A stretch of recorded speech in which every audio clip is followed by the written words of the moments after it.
Norðlenska nautakjötið. Uppskrift á góðu kvöldi.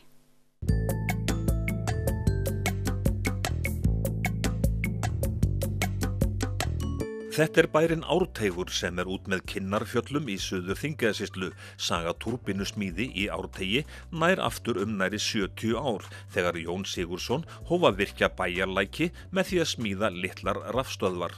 Synir Jóns, þeir Eiður og Arngrímur, tóku við keflinu og framleiða nokkrar túrbínur árlega, ekki bara fyrir markaðinn á Íslandi. Þeir bræður hafa smíðað túrbínur sem snúast á Grænlandi, í Færeyjum, Rússlandi og víðar. Eiður segir að rúmlega 100 túrbínur hafi verið smíðaðar í Árteigi.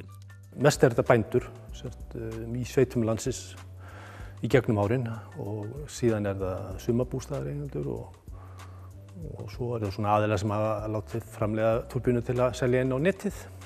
Þetta svona það helsta. Það semst þá í landsnetið þá? Já, dreifikerfi Rarex yfirleitt. Þessi minni virkjanir fara inn á, sem keyra inn á netið. Hvað þarf að vera til staðar til þess að það sé hægt þá að virkja bæjarlækin? Ef þú virkjar fyrir sjálfan þá er það fallhæðin og vatnsmagnið sem ræður orkunni sem fæst út úr virkjuninni. Oft miðað við lágrennsli lækjarins og gott að mæla hann í einhverju 3-4 ár og síðan bara sest niður og reiknað út hvað þarftu sver rör og hvað hefur mikla fallhæð og vatnsmagn og þá kemur sú tala sem orkutalan út úr því dæmi.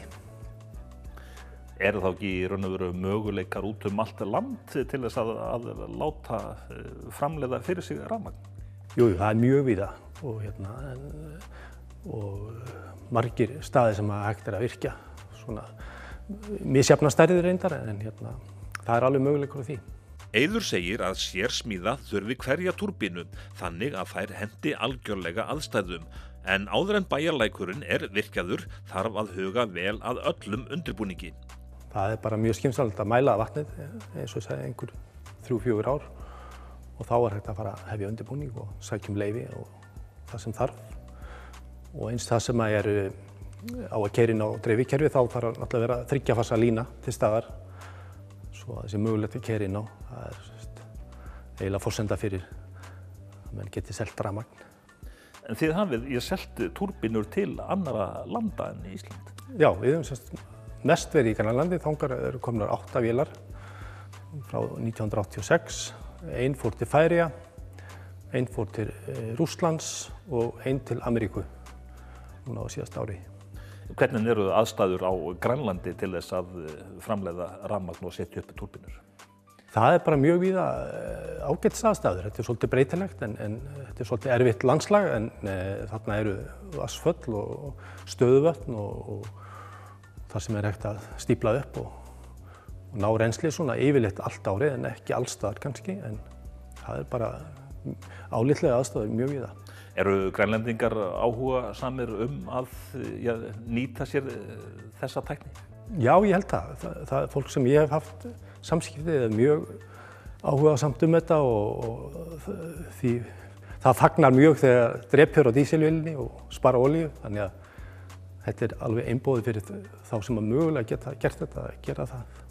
Þannig að þú hefur sett upp þessar túrbínur sem þið hafið framleitt á Grænlandi? Já, alla nema eina held ég, eða 2 sem ég hef alltaf farið og fylgt eftir og komið þessu í gang og þannig að já, það bara verið skemmtilegasta mál.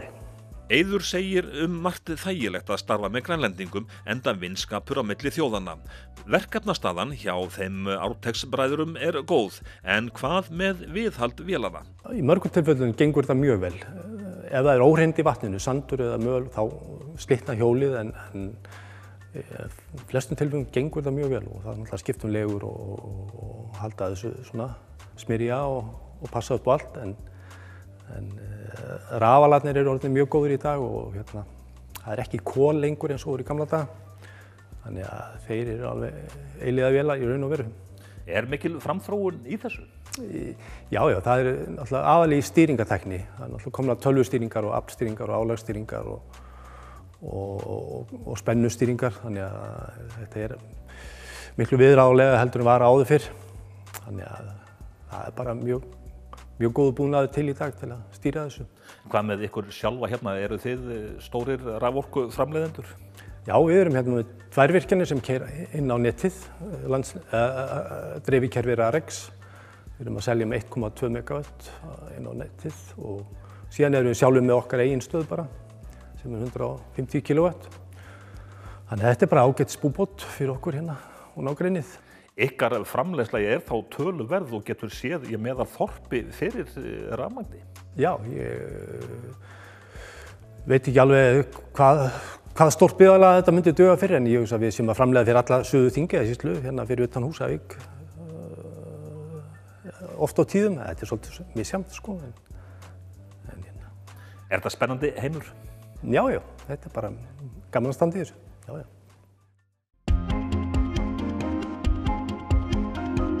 Norðlenska nautakjötið. Uppskrift af góðu kvöldi.